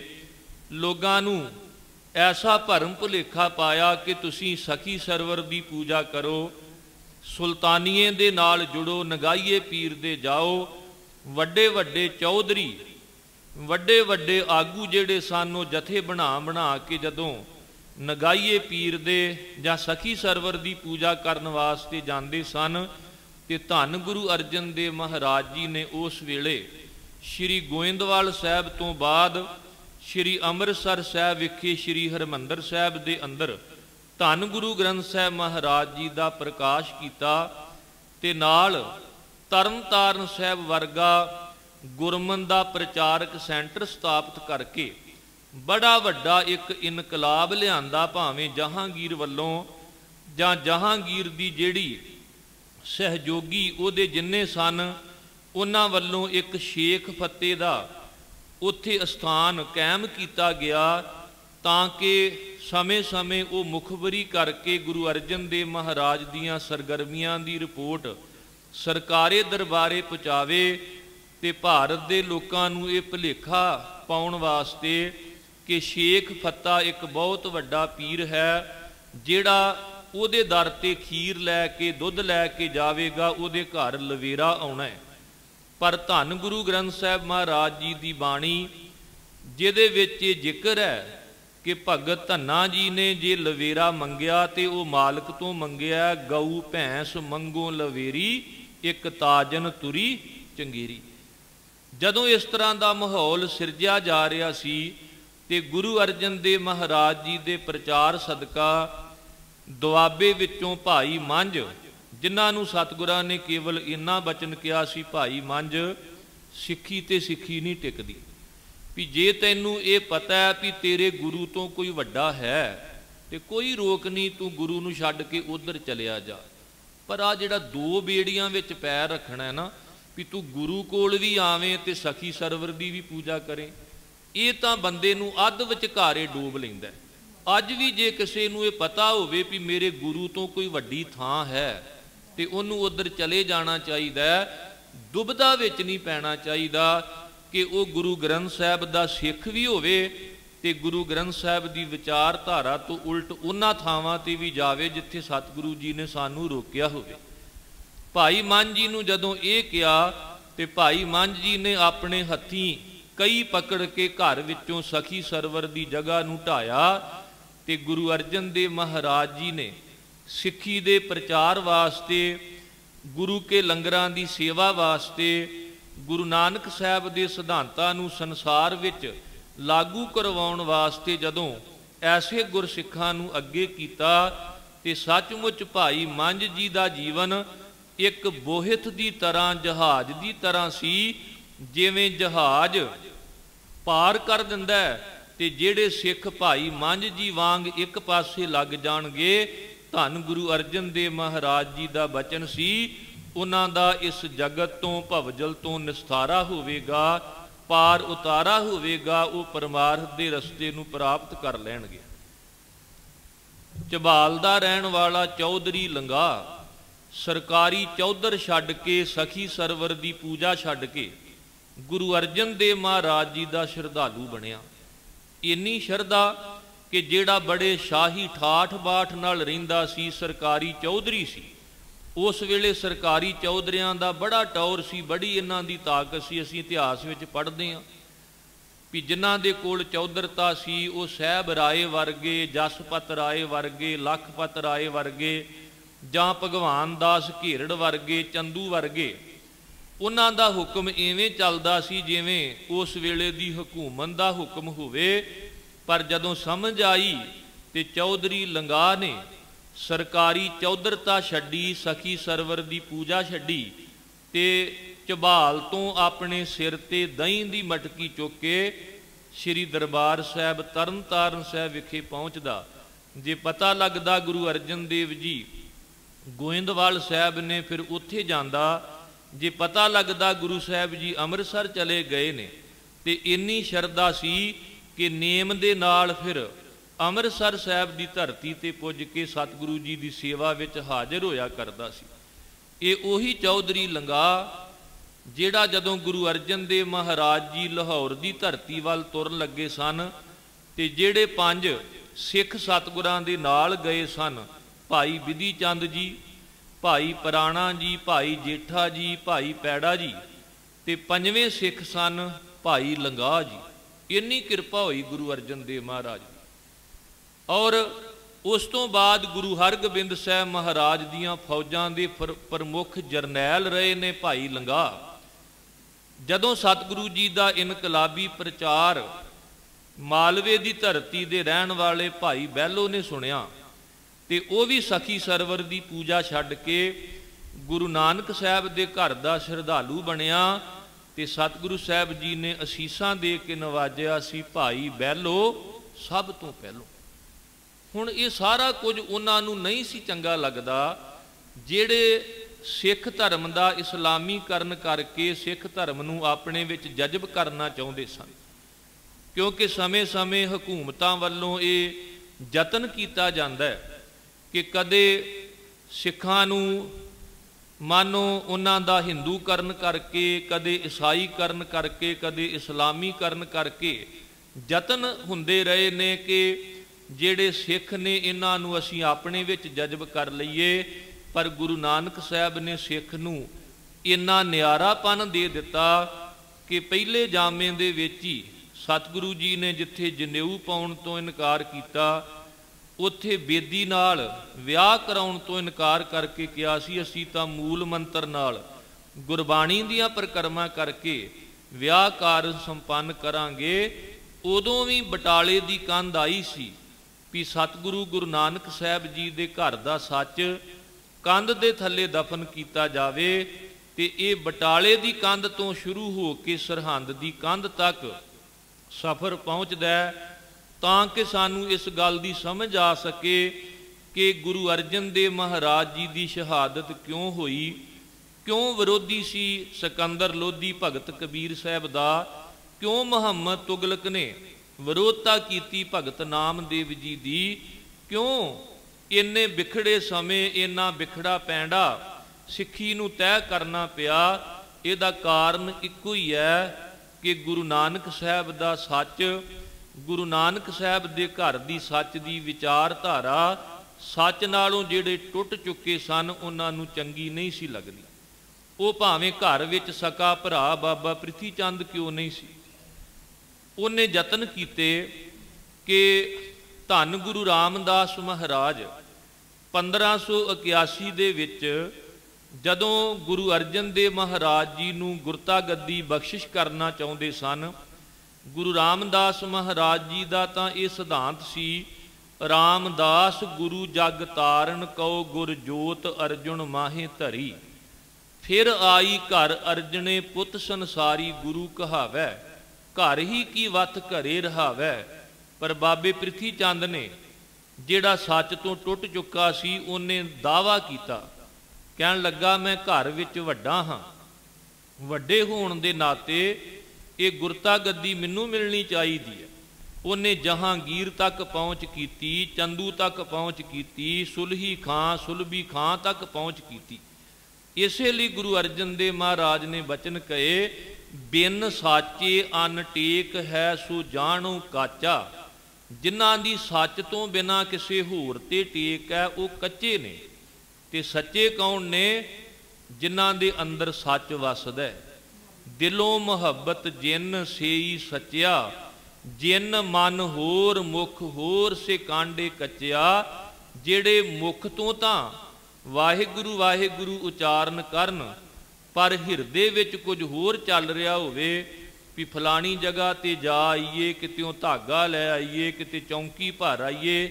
ਜਿਨ੍ਹਾਂ ਦੇ ਮੁਖ ਵਿੱਚ ਕੁਝ ਹੋਰ ਹੈ ਤੇ ਮਨ ਵਿੱਚ ਕੁਝ ਹੋਰ ਹੈ, ਸਾਹਿਬ ਕਹਿੰਦੇ ਉਹ ਕੱਚੇ ਨੇ। ਤੇ ਫਿਰ ਜਿਹੜੇ ਕੱਚੇ ਨੇ ਉਹਨਾਂ ਦੀ ਵਿਚਾਰਧਾਰਾ ਵੀ ਕੱਚੀ ਹੈ। ਬਾਬੇ ਪ੍ਰਿਥੀ ਚੰਦ ਨੇ ਜਦੋਂ ਇਹ ਯਤਨ ਕੀਤਾ ਤੇ ਗੁਰੂ ਰਾਮਦਾਸ ਮਹਾਰਾਜ ਜੀ ਦੇ ਨਾਲ ਉਹ ਝਗੜ ਵੀ ਪਏ। ਤੇ ਗੁਰੂ ਰਾਮਦਾਸ ਮਹਾਰਾਜ ਨੇ ਬਚਨ ਕਹੇ ਸਨ, ਕਾਹੇ ਪੂਤ ਝਗਰਤ ਹੋ ਸੰਗ ਬਾਪ, ਜਿਨ ਕੇ ਜਣੇ ਵਢੀਰੇ ਤੁਮ ਹੋ ਤਿੰਨ ਸਿਉ ਝਗਰਤ ਪਾਪ। ਵੀ ਸਭ ਤੋਂ ਵੱਡਾ ਪਾਪ ਵੀ ਜਿਸ ਮਾਤਾ ਪਿਤਾ ਨੇ ਜਨਮ ਦਿੱਤਾ ਹੋਵੇ ਬੱਚਾ, ਉਹਨਾਂ ਦੇ ਅੱਗੇ ਬੋਲੇ, ਉਹਨਾਂ ਨਾਲ ਝਗੜਾ ਕਰੇ। ਇਹ ਸੱਚ ਜੇ ਵੀ ਮਾਂ ਪਿਓ ਭਾਵੇਂ ਕਿੰਨੇ ਵੀ ਗਰੀਬ ਕਿਉਂ ਨਹੀਂ ਸਨ, ਕਿੰਨੇ ਵੀ ਉਹ ਕੰਮ ਕਾਜ ਦੇ ਵਿੱਚ ਖਚਤ ਕਿਉਂ ਨਹੀਂ ਸਨ, ਪਰ ਮਾਂ ਪਿਓ ਨੇ ਕਦੇ ਆਪਣੇ ਬੱਚਿਆਂ ਨੂੰ ਬਾਲ ਆਸ਼ਰਮ ਨਹੀਂ ਭੇਜਿਆ। ਤੇ ਅੱਜ ਬੰਦਾ ਇਹ ਕਹਿੰਦਾ ਮੈਂ ਆਪਣੇ ਪਰਿਵਾਰ ਵਿੱਚ ਖਚਤਾਂ, ਲਾਈਫ ਬਿਜੀ ਆ, ਮਾਂ ਪਿਓ ਨੂੰ ਬਿਰਧ ਘਰ ਭੇਜ ਦਿਓ। ਨਹੀਂ, ਜਦੋਂ ਕਿਤੇ ਵੀ ਮਾਤਾ ਪਿਤਾ ਯਾਦ ਕਰਨ, ਕਹਿ ਦਿਆ ਕਰੋ ਪਤਨੀ ਨੂੰ, ਮੇਰੀ ਮਾਂ ਉਡੀਕ ਰਹੀ ਹੈ, ਮੇਰਾ ਪਿਤਾ ਆਵਾਜ਼ਾਂ ਮਾਰ ਰਿਹਾ, ਮੈਂ ਜਿੱਥੇ ਪਤੀ ਹਾਂ, ਜਿੱਥੇ ਮੈਂ ਪਿਤਾ ਹਾਂ, ਜਿੱਥੇ ਮੈਂ ਭਰਾ ਹਾਂ, ਉੱਥੇ ਮੈਂ ਪੁੱਤਰ ਵੀ ਹਾਂ। ਤੇ ਜਦੋਂ ਸੱਚਮੁੱਚ ਬੰਦਾ ਮਾਤਾ ਪਿਤਾ ਦੇ ਕੋਲ ਪਹੁੰਚਦਾ, ਇਹਦੇ ਵਰਗਾ ਪੁੰਨ ਕੋਈ ਨਹੀਂ। ਗੁਰੂ ਰਾਮਦਾਸ ਮਹਾਰਾਜ ਜੀ ਦੇ ਬਚਨ ਸਨ, ਜਿਹੜਾ ਜਨਮ ਦੇਣ ਵਾਲਿਆਂ ਨਾਲ ਝਗੜਾ ਕਰੇ ਉਹ ਸਭ ਤੋਂ ਵੱਡਾ ਪਾਪੀ ਹੈ। ਕਾਹੇ ਪੂਤ ਝਗਰਤ ਹੋ ਸੰਗ ਬਾਪ, ਜਿਨ ਕੇ ਜਣੇ ਵਢੀਰੇ ਤੁਮ ਹੋ ਤਿੰਨ ਸਿਉ ਝਗਰਤ ਪਾਪ। ਜਿਸ ਧਨ ਕਾ ਤੁਮ ਗਰਭ ਕਰਤ ਹੋ ਸੋ ਧਨ ਕਿਸੈ ਨ ਆਪ। ਖਿਨ ਮੈਂ ਛੋੜ ਜਾਏ ਵਿਖਿਆ ਰਸ, ਤਉ ਲਾਗੈ ਪਛਤਾਪ। ਜੋ ਤੁਮਰੇ ਪ੍ਰਭ ਹੋਤੇ ਸੁਆਮੀ, ਹਰ ਤਿਨ ਕੇ ਜਾਪੋ ਜਾਪ। ਉਪਦੇਸ਼ ਕਰਤ ਨਾਨਕ ਜਨ ਤੁਮ ਕੋ, ਜੋ ਸੁਨੋ ਤੋ ਜਾਏ ਸੰਤਾਪ। ਆ ਪਿਛਲੇ ਦਿਨੀ WhatsApp ਤੇ ਇੱਕ ਬੜੀ ਵਧੀਆ ਜਿਹੜੀ ਸਿੱਖਿਆਦਾਇਕ ਸੀ ਕਿਸੇ ਨੇ ਪੋਸਟ ਪਾਈ ਸੀ ਵੀ ਇੱਕ ਪਤਨੀ ਆਪਣੇ ਪਤੀ ਨੂੰ ਕਹਿਣ ਲੱਗੀ ਵੀ ਜੇ ਤੇਰੇ ਇੱਕ ਪਾਸੇ ਮੈਂ ਖਲੋਤੀ ਹੋਵਾਂ, ਦੂਜੇ ਪਾਸੇ ਮਾਂ ਖਲੋਤੀ ਹੋਵੇ, ਤੇ ਤੂੰ ਦੋਵਾਂ ਵਿੱਚੋਂ ਕਿਹਨੂੰ ਚੁਣੇਗਾ? ਉਹਨੇ ਇੱਕਦਮ ਕਹਿ ਦਿੱਤਾ, ਕਹਿਣ ਲੱਗਾ ਮਾਂ ਨੂੰ। ਉਹ ਬੜੀ ਗੁੱਸੇ ਵਿੱਚ ਆ ਕੇ ਕਹਿਣ ਲੱਗੀ ਵੀ ਇਹ ਕਿਉਂ? ਕਹਿੰਦਾ ਇਸ ਕਰਕੇ ਵੀ ਆਉਣ ਵਾਲੇ ਸਮੇਂ ਵਿੱਚ ਮੇਰੇ ਬੱਚੇ ਤੈਨੂੰ ਛੱਡ ਕੇ ਆਪਣੀ ਪਤਨੀ ਨੂੰ ਨਾ ਚੁਣਨ, ਤੈਨੂੰ ਚੁਣਨ। ਇਹ ਮਾਰਗਦਰਸ਼ਨ ਦੇ ਕੇ ਚੱਲਿਆ ਮੈਂ, ਇਹ ਲੀਹ ਪਾ ਕੇ ਚੱਲਿਆ ਵੀ ਜਿਵੇਂ ਅੱਜ ਮੈਂ ਮਾਂ ਨੂੰ ਚੁਣਿਆ ਤੇ ਕੱਲ ਤੇਰੇ ਬੱਚੇ ਵੀ ਤੇਰੇ ਵਾਲੇ ਪਾਸੇ ਖਲੋਣ, ਤੈਨੂੰ ਚੁਣਨ। ਤੇ ਸੱਚਮੁੱਚ ਗੁਰੂ ਰਾਮਦਾਸ ਮਹਾਰਾਜ ਜੀ ਨੇ ਬਚਨ ਕਹੇ ਕਿ ਜਦੋਂ ਵੀ ਕੋਈ ਮਾਤਾ ਪਿਤਾ ਨਾਲ ਝਗੜਾ ਕਰਦਾ ਨਾ ਤੇ ਉਹ ਬਿਲਕੁਲ ਪਾਪ ਕਰ ਰਿਹਾ ਹੈ। ਬਾਬਾ ਪ੍ਰਿਥੀ ਚੰਦ ਕਹਿਣ ਲੱਗਾ ਮੈਂ ਵੱਡਾ ਹਾਂ, ਤੇ ਗੁਰੂ ਰਾਮਦਾਸ ਮਹਾਰਾਜ ਕਹਿਣ ਲੱਗੇ ਵੀ ਮੈਂ ਪਿਤਾ ਹਾਂ। ਸਾਨੂੰ ਨਹੀਂ ਪਤਾ ਵੀ ਵੱਡਾ ਕੌਣ ਹੈ ਤੇ ਛੋਟਾ ਕੌਣ ਹੈ। ਜਿਵੇਂ ਅੱਜ ਵੀ ਕੋਈ ਗੱਲ ਨਾ ਮੰਨੇ ਤੇ ਕਈ ਵਾਰ ਆਪਾਂ ਕਹਿੰਦੇ ਚੱਲ ਜਾ ਵੱਡਿਆ, ਆਰਾਮ ਨਾਲ ਬਹਿ। ਗੁਰੂ ਰਾਮਦਾਸ ਮਹਾਰਾਜ ਨੇ ਵੀ ਇਵੇਂ ਕਿਹਾ ਸੀ। ਕਹਿਣ ਲੱਗੇ ਅਰਜਨ ਹੈ ਨਿਕੜਾ ਮੈਂ ਵੀ ਜਾਣਾ, ਤੂੰ ਹੈ ਵੱਡਾ ਬੁੱਧੀਮਾਨ ਸਿਆਣਾ। ਇਸ ਨੂੰ ਮੈਂ ਹੀ ਨਹੀਂ ਦਿੱਤੀ ਗੁਰਿਆਈ, ਇਸ ਨੂੰ ਥਾਪੀ ਨਾਨੇ ਹੈ ਲਾਈ। ਸਾਹਿਬ ਕਹਿਣ ਲੱਗੇ ਜੇ ਸਾਡੇ ਤੇ ਭਰੋਸਾ ਨਹੀਂ ਤੇ 4 ਪੀੜ੍ਹੀਆਂ ਦਾ ਇਤਿਹਾਸ ਪੜ੍ਹ ਕੇ ਵੇਖ, ਜੇ ਘਰ ਵਿੱਚ ਕੋਈ ਜੋਗ ਨਹੀਂ ਸੀ ਤੇ ਇਹ ਵਡਿਆਈ ਬਾਹਰ ਸੇਵਕ ਨੂੰ ਦਿੱਤੀ ਗਈ। ਪੁੱਤਰੀ ਕੌਲ ਨਾ ਪਾਲਿਓ, ਕਰ ਪੀਰੋਂ ਕੰਨ ਮੁਰਟੀਐ। ਦਿਲ ਖੋਟੇ ਆਕੀ ਫਿਰਨ, ਬਨ ਭਾਰ ਉਚਾਇਨ ਛਟੀਐ। ਤੇ ਜੇ ਹੁਣ ਘਰ ਵਿੱਚ ਦੋਵੇਂ ਵੱਡੇ ਪੁੱਤਰ ਯੋਗ ਨਹੀਂ ਤੇ ਇਹ ਵਡਿਆਈ ਛੋਟੇ ਪੁੱਤਰ ਨੂੰ ਮਿਲੇਗੀ। ਗੁਰੂ ਰਾਮਦਾਸ ਜੀ ਨੇ ਬਚਨ ਕਹੇ, ਜਿਸ ਘਰ ਵਿਰਤੀ ਸੋਈ ਜਾਣੈ, ਜਗਤ ਗੁਰ ਨਾਨਕ ਪੂਛ ਕਰੋ ਵਿਚਾਰਾ, ਚੌਂ ਪੀੜੀ ਆਦ ਜੁਗਾਦੀ, ਬਖੀਲੀ ਕਿਨੇ ਨਾ ਪਾਇਓ, ਹਰ ਸੇਵਕ ਭਾਏ ਨਿਸਤਾਰਾ। 4 ਪੀੜ੍ਹੀਆਂ ਦਾ ਇਤਿਹਾਸ ਹੈ, ਕਦੇ ਕਿਸੇ ਨੇ ਈਰਖਾ ਨਾਲ, ਕਦੇ ਕਿਸੇ ਨੇ ਦਾਅਵੇ ਨਾਲ ਇਹ ਵਡਿਆਈ ਪ੍ਰਾਪਤ ਕੀਤੀ ਹੈ। ਇਹ ਤਾਂ ਉਹਨੂੰ ਮਿਲਦੀ ਹੈ ਜਿਹੜੀ ਸੇਵਕ ਹੈ। ਤੇ 4 ਪੀੜ੍ਹੀਆਂ ਵਿੱਚ ਜੇ ਘਰ ਵਿੱਚ ਕੋਈ ਯੋਗ ਨਹੀਂ ਤੇ ਬਾਹਰ ਸੇਵਕ ਬਣ ਕੇ ਆਏ ਵਡਿਆਈ ਮਿਲੀ, ਤੇ ਹੁਣ ਯੋਗ ਪੁੱਤਰ ਆਇਆ ਘਰ ਵਿੱਚ, ਜਿਨ੍ਹਾਂ ਦੇ ਬਾਰੇ ਭੱਟ ਸਾਹਿਬਾਨ ਨੇ ਬਚਨ ਕਹੇ, ਗੁਰ ਅਰਜੁਨ ਘਰ ਗੁਰ ਰਾਮਦਾਸ ਭਗਤ ਉਤਰ ਆਇਓ, ਤੈਂ ਜਨਮਤ ਗੁਰਮਤ ਬ੍ਰਹਮ ਪਛਾਣਿਓ। ਐਸਾ ਯੋਗ ਪੁੱਤਰ ਆਇਆ ਕਿ ਘਰ ਹੀ ਕੀ ਵਤ ਘਰੇ ਰਹਾਵੈ, ਗੁਰੂ ਜੋਤ ਬਿਰਾਜਮਾਨ ਕਰਨ ਵਾਸਤੇ ਬਾਹਰ ਵੇਖਣ ਦੀ ਲੋੜ ਨਹੀਂ ਪਈ। ਗੁਰੂ ਅਰਜਨ ਦੇਵ ਮਹਾਰਾਜ ਦਾ ਹਿਰਦਾ ਇੰਨਾ ਯੋਗ ਕਿ ਗੁਰੂ ਰਾਮਦਾਸ ਮਹਾਰਾਜ ਜੀ ਨੇ 1581 ਦੇ ਵਿੱਚ ਰਾਮਦਾਸ ਗੁਰੂ ਜਗ ਤਾਰਨ ਕਉ ਗੁਰ ਜੋਤ ਅਰਜੁਨ ਮਾਹੇ ਤਰੀ। ਕਿਹੜੀ ਜੋਤ? ਜਿਹੜੀ ਜੋਤ ਰੂਪ ਹਰ ਆਪ ਗੁਰੂ ਨਾਨਕ ਕਹਾਇਓ, ਲੈਣੇ ਪਾਈ ਨਾਨਕੋਂ ਦੇਣੀ ਅਮਰਦਾਸ ਘਰ ਆਈ, ਗੁਰ ਬੈਠਾ ਅਮਰ ਸਰੂਪ ਹੋਏ, ਗੁਰਮੁਖ ਪਾਈ ਦਾਤ ਅਲਾਈ। ਫੇਰ ਵਸਾਇਆ ਗੋਇੰਦਵਾਲ, ਅਚਰਜ ਖੇਲ ਨਾ ਲਖਿਆ ਜਾਈ, ਦਾਤ ਜੋਤ ਖਸਮੈ ਵਡਿਆਈ, ਬੈਠਾ ਸੋਢੀ ਪਾਤਸ਼ਾਹ ਰਾਮਦਾਸ ਸਤਿਗੁਰੂ ਕਹਾਵੈ, ਪੂਰਨ ਤਾਲ ਖਟਾਇਆ ਅੰਮ੍ਰਿਤਸਰ ਵਿੱਚ ਜੋਤ ਜਗਾਵੈ। ਟਿਕਾਣੇ ਭਾਵੇਂ 4 ਪਰ ਜੋਤ ਇੱਕੋ ਹੀ, ਜਿਹੜੀ ਧੁਰ ਤੋਂ ਆਈ ਸੀ ਤੇ ਫਿਰ 5ਵੇਂ ਥਾਂ ਤੇ ਟਿਕੀ। ਇਸ ਕਰਕੇ ਟਿਕਾਣਾ 5ਵਾਂ ਹੈ, ਮਹੱਲਾ 5ਵਾਂ ਹੈ, ਪਰ ਜੋਤ ਉਹੀ ਹੈ, ਜੋਤ ਇੱਕੋ ਹੀ ਹੈ। ਜੋਤ ਓਹਾ ਜੁਗਤ ਸਾਏ ਸ਼ੈ ਕਾਇਆ ਫੇਰ ਪਲਟੀਐ। ਤੇ ਅੱਜ ਵੀ ਜਦੋਂ ਆਪਾਂ ਅਰਦਾਸ ਕਰਦੇ ਹਾਂ 10 ਪਾਤਸ਼ਾਹੀਆਂ ਦੀ ਜੋਤ, ਪਾਤਸ਼ਾਹੀਆਂ 10 ਪਰ ਜੋਤਾਂ 10 ਨਹੀਂ। ਤੇ ਸਾਨੂੰ ਸਮਝ ਆ ਗਈ ਸਾਡਾ ਗੁਰੂ ਇੱਕੋ ਹੀ ਆ, ਇੱਕਾ ਬਾਣੀ ਇੱਕ ਗੁਰ ਇੱਕੋ ਸ਼ਬਦ ਵਿਚਾਰ। ਟਿਕਾਣੇ 10 ਸਨ, ਪਾਤਸ਼ਾਹੀਆਂ 10, ਤੇ ਅੱਜ ਉਹ ਗੁਰੂ ਜੋਤ ਗੁਰੂ ਨਾਨਕ ਸਾਹਿਬ ਨੇ ਗੁਰੂ ਅੰਗਦ ਦੇਵ ਸਾਹਿਬ ਵਿੱਚ ਟਿਕਾਈ, ਤੇ ਗੁਰੂ ਗੋਬਿੰਦ ਸਿੰਘ ਮਹਾਰਾਜ ਜੀ ਨੇ ਗੁਰੂ ਗ੍ਰੰਥ ਸਾਹਿਬ ਮਹਾਰਾਜ ਵਿੱਚ ਬਿਰਾਜਮਾਨ ਕਰਕੇ ਕਿਹਾ, ਸਿੱਖੋ ਅੱਜ ਤੋਂ ਬਾਅਦ ਜੇ ਕਿਤੇ ਕੋਈ ਇਹ ਵੀ ਦਾਵਾ ਕਰੇ ਵੀ ਰੱਬ ਸਰੀਰ ਧਾਰਨ ਕਰਕੇ ਜਗਤ ਤੇ ਆਇਆ ਤੇ ਉਹਨੂੰ ਗੁਰੂ ਮੰਨੋ, ਅੱਜ ਤੋਂ ਬਾਅਦ ਤੁਹਾਡਾ ਗੁਰੂ ਗੁਰੂ ਗ੍ਰੰਥ ਸਾਹਿਬ ਹੈ। ਕਿਉਂਕਿ ਪੁਰਾਤਨ ਸਿੱਖਾਂ ਵਿੱਚ ਇਹ ਵਿਸ਼ਵਾਸ ਹੁੰਦਾ ਸੀ 10ਵਾਂ ਪਾਤਸ਼ਾਹ ਗੱਦੀ ਗੁਰਿਆਈ ਦੀ ਗੁਰੂ ਗ੍ਰੰਥ ਸਾਹਿਬ ਨੂੰ ਹੈ ਦੇ ਗਿਆ। ਅੱਜ ਤੋਂ ਪ੍ਰਤੱਖ ਸਾਡਾ ਗੁਰੂ ਗੁਰੂ ਗ੍ਰੰਥ ਸਾਹਿਬ ਹੋਇਆ, ਸੋਈ ਗਿਆ ਜਿਹੜਾ ਗੁਰੂ ਗ੍ਰੰਥ ਸਾਹਿਬ ਤੋਂ ਗਿਆ। ਸਾਹਿਬ ਕਹਿਣ ਲੱਗੇ ਅੱਜ ਤੋਂ ਬਾਅਦ ਕੋਈ ਵੀ ਸਰੀਰ ਧਾਰਨ ਕਰਕੇ ਆਵੇ ਤੇ ਭਾਵੇਂ ਰੱਬ ਹੋਣ ਦਾ ਵੀ ਦਾਵਾ ਕਰੇ, ਪਰ ਮੇਰਾ ਸਿੱਖ ਉਹ ਹੋਵੇਗਾ ਜਿਹੜਾ ਗੁਰੂ ਗ੍ਰੰਥ ਸਾਹਿਬ ਨੂੰ ਗੁਰਤਾ ਗੱਦੀ ਜਿਹੜੀ ਸਤਿਗੁਰਾਂ ਬਖਸ਼ਿਸ਼ ਕੀਤੀ ਸੀ ਕਿ ਗੁਰੂ ਗ੍ਰੰਥ ਸਾਹਿਬ ਜੀ ਨੂੰ ਜਿਹੜਾ ਗੁਰੂ ਮੰਨੇਗਾ। ਇਸ ਕਰਕੇ ਜਦੋਂ ਗੁਰੂ ਅਰਜਨ ਦੇਵ ਮਹਾਰਾਜ ਜੀ ਨੂੰ ਗੁਰਗੱਦੀ ਬਖਸ਼ਿਸ਼ ਹੋਈ, ਸਤਿਗੁਰੂ ਗੁਰੂ ਅਰਜਨ ਦੇਵ ਮਹਾਰਾਜ ਜੀ ਨੇ ਵੇਖਿਆ ਕਿ ਬਾਬਾ ਪ੍ਰਿਥੀ ਚੰਦ ਬੜੇ ਹੱਥ ਪੈਰ ਮਾਰਦਾ। ਜਿਸ ਦਿਨ ਗੁਰੂ ਰਾਮਦਾਸ ਮਹਾਰਾਜ ਜੀ ਜੋਤੀ ਜੋਤ ਸਮਾਉਣ ਤੋਂ ਬਾਅਦ 10ਵੇਂ ਦਿਨ ਜਿਹੜਾ ਅੰਤਮ ਅਰਦਾਸ ਦਾ ਸਮਾਗਮ ਹੁੰਦਾ ਹੈ, ਉੱਥੇ ਭਾਈ ਗੁਰਦਾਸ ਜੀ ਨੇ ਬਾਬਾ ਬੁੱਢਾ ਸਾਹਿਬ ਵਰਗੇ ਗੁਰਸਿੱਖਾਂ ਨੇ 2 ਪੱਗਾਂ ਲਿਆਂਦੀਆਂ, ਇੱਕ ਮਰਨੇ ਦੀ ਤੇ ਇੱਕ ਗੁਰਿਆਈ ਦੀ। ਮਰਨੇ ਦੀ ਪੱਗ ਜਿਹੜੀ ਸੀ ਉਹ ਬਾਬੇ ਪ੍ਰਿਥੀ ਚੰਦ ਦੇ ਸਿਰ ਤੇ ਬੰਨ੍ਹੀ ਗਈ, ਤੇ ਗੁਰਿਆਈ ਦੀ ਪੱਗ ਗੁਰੂ ਅਰਜਨ ਦੇਵ ਮਹਾਰਾਜ ਦੇ ਸੀਸ ਤੇ ਸਜਾਈ ਗਈ। ਮਰਨੇ ਦੀ ਪੱਗ ਪ੍ਰਿਥੀਏ ਵੱਜੀ, ਗੁਰਿਆਈ ਦੀ ਸ਼੍ਰੀ ਅਰਜਨ ਲੱਦੀ। ਤੇ ਬਾਬੇ ਪ੍ਰਿਥੀ ਚੰਦ ਨੇ ਅਗਾਂਹ ਹੋ ਕੇ ਜਦੋਂ ਗੁਰਿਆਈ ਦੀ ਪੱਗ ਖੋਣ ਦਾ ਯਤਨ ਕੀਤਾ ਤੇ ਗੁਰੂ ਅਰਜਨ ਦੇਵ ਮਹਾਰਾਜ ਨੇ ਕਿਹਾ ਸੀ, ਭਰਾਤਾ ਜੀ ਪੱਗ ਤਾਂ ਖੋਹ ਲਵੋਗੇ, ਪਰ ਜਿਹੜੀ ਬਖਸ਼ਿਸ਼ ਮੇਰੇ ਤੇ ਗੁਰੂ ਰਾਮਦਾਸ ਜੀ ਨੇ ਕੀਤੀ ਉਹ ਤੂੰ ਨਹੀਂ ਖੋਹ ਸਕਦਾ। ਗੁਰੂ ਅਰਜਨ ਦੇਵ ਜੀ ਦੀ ਸ਼ਹੀਦੀ ਦਾ ਕਾਰਨ ਬਾਬਾ ਪ੍ਰਿਥੀ ਚੰਦ ਦੀ ਵਿਰੋਧਤਾ ਵੀ ਬਣਿਆ, ਪਰ ਗੁਰੂ ਅਰਜਨ ਦੇਵ ਮਹਾਰਾਜ ਜੀ ਨੇ ਸ਼ਹੀਦ ਹੋਣਾ ਪ੍ਰਵਾਨ ਕਰ ਲਿਆ। पर बाबा ਪ੍ਰਿਥੀ ਚੰਦ ਵਰਗਿਆਂ ਦੇ ਹੱਥਾਂ ਵਿੱਚ ਗੁਰਤਾ ਗੱਦੀ ਦਾ ਪ੍ਰਬੰਧ नहीं ਆਉਣ ਦਿੱਤਾ।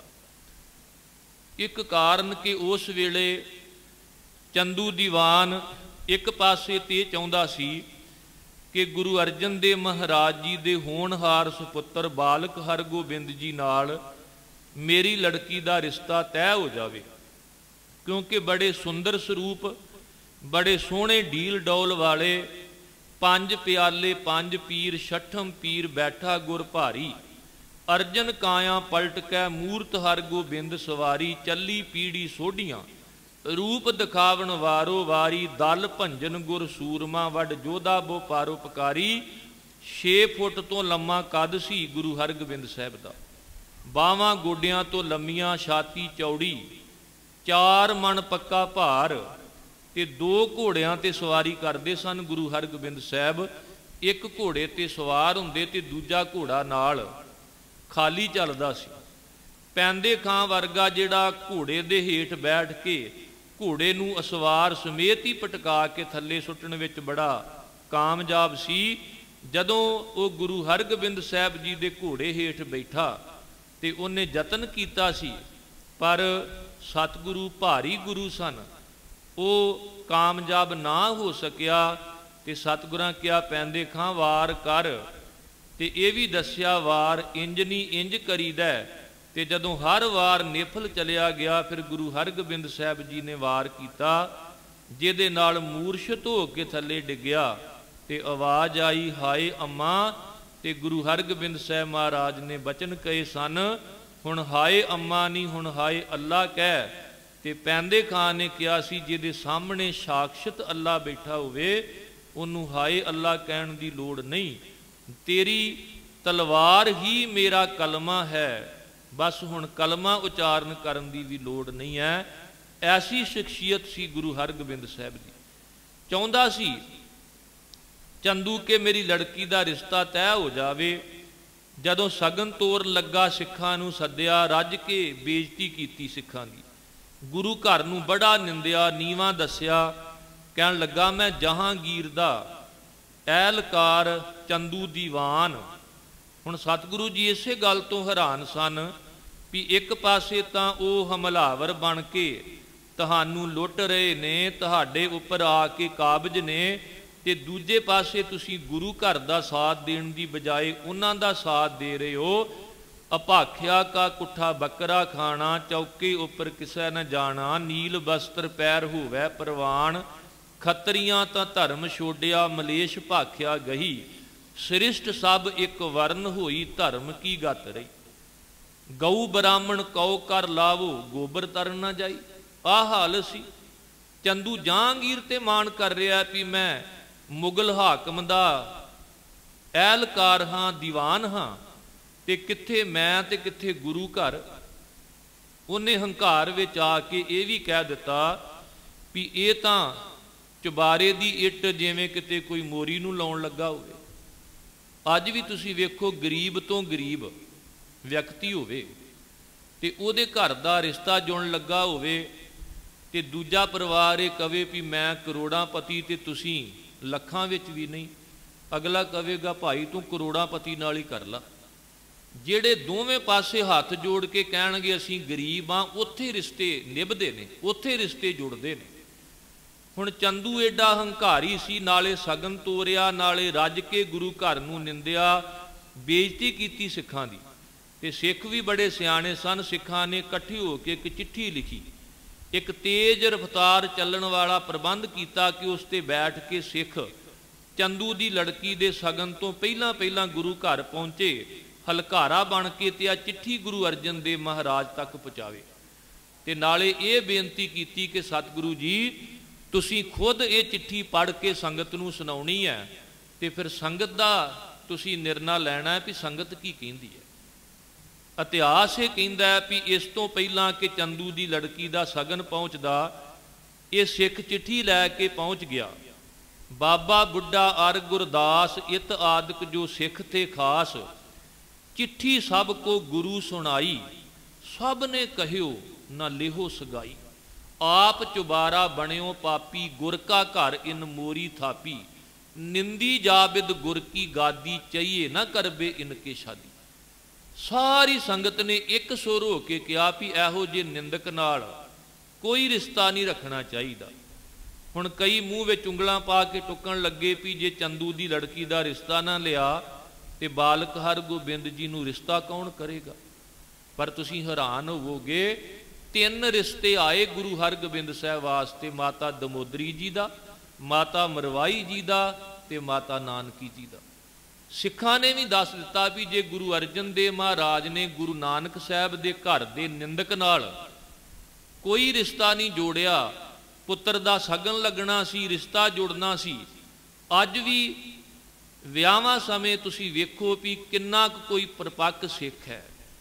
विआहां समय रब भी भुल जांदा जे ते गुरु भी भुल जांदा जे।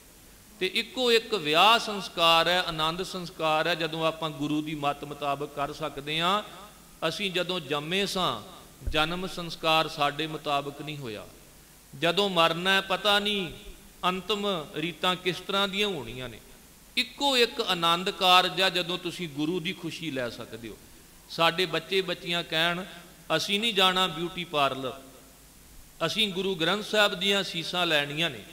दोवें परिवार गुरु ग्रंथ साहब के हजूर जुड़न ते सचमुच फिर गुरु दियां असीसां नाल बच्चों का आनंद कारज होवे, समुची जिंदगी आनंद नाल सरसार हो जावे।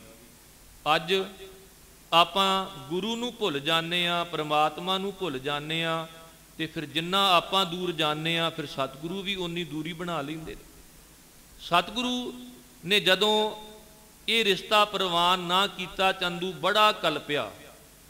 चाहिदा तो उन्होंने ये सी भी पछतावा करदा भी मेरा हंकार मेरी बच्ची दे रिश्ते विच रोड़ा बनिया।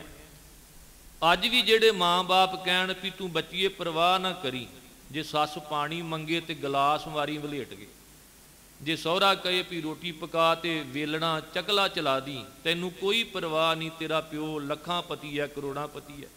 सच्ची गल एहो जे माँ बाप बच्चों के दुश्मन जे बच्चियां सहुरे घर वसेबा करन इहदे विच वडियाई है, ना कि तलाक तक गल चली जावे, झगड़ियां तक गल चली जावे।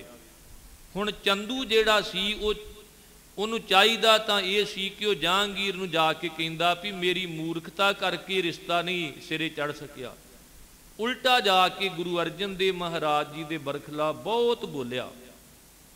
वो कारण बनिया गुरु अर्जन देव महाराज की शहादत का, पर सतगुरां ने शहीद होना प्रवान कर लिया, पर गुरु घर के निंदक नाल कोई रिश्ता नहीं जोड़िया। जदों गुरु ग्रंथ साहब महाराज की सतगुरु जी संपादना कर रहे सन, ये बड़ा वड्डा इनकलाब सी। नहीं तो इस तो पहला जिन्ने ग्रंथ ने जिहड़े धर्म नाल संबंधित ने उन्हां दी ही विचारधारा है। तुसी वेदां विचों इस्लाम बारे कुछ नहीं पढ़ सकते, किताबां विचों हिंदू धर्म बारे कुछ नहीं पढ़ सकते, पर सतगुरु जी ने जिथे 11 भट्ट साहबान की 15 भगत साहबान की बाणी अंकित की, गुरु अर्जन देव महाराज जी ने अपने समेत 5 गुरु साहबान की बाणी, इस तरह गुरु के कीर्तनीय बाबा सत्ता ते बाबा बलवंड जी और बाबा सुंदर जी जिहड़े गुरु अमरदास जी के पड़पोतरे सन। ते जदों समय की हुकूमत नूं गुरु घर के विरोधियों नूं इस गल का पता लगा कि समुची मानवता लई सर्ब सांझा उपदेश गुरु ग्रंथ साहिब विच अंकित हो रहा है, उन्होंने ये चंगा नहीं सी लगता। उन्होंने जिहड़े 4 कवि सन वो भेजे ते ये कहा भी तुसी जाके कहो भी साडी रचना भी गुरु ग्रंथ साहिब विच अंकित की जावे। पहला कवि कान्हा वो कहन लगा मैं ओही रे जाको वेद पुराण सब खोजें खोजत खोज न कोई रे। कहन लगा मैं वो हाँ जिहदा अंत वेद पुराण भी नहीं पा सकते। धन गुरु अर्जन देव महाराज कहन लगे बंदा हो के इन्ना हंकार भी खुद नूं रब तो भी वड्डा दसी जाना, तेरे बोल गुरु ग्रंथ साहिब विच अंकित नहीं होने। इत्थे ते वो बोल अंकित होणगे जिहड़े रब नूं बेअंत कहण ते अपने आप नूं कहण नानक नीच कहै विचार वारिया न जावां एक वार जो तुद भावै साई भली कार, तू सदा सलामत निरंकार।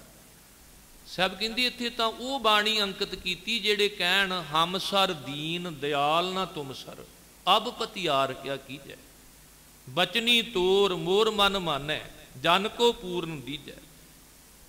साहब कहन लगे तुसी कह रहे हो साडे बचन गुरु ग्रंथ साहब विच, साडे बचन पढ़ के वेख लो, वो भी इत्थों शुरू होणगे। हम मैले तुम उजल करते, हम निर्गुण तू दाता, हम मूर्ख तुम चतर सियाणे, तू सर्व कला का ज्ञाता। माधो हम ऐसे तू ऐसा, हम पापी तुम पाप खंडन, नीको ठाकुर देसा।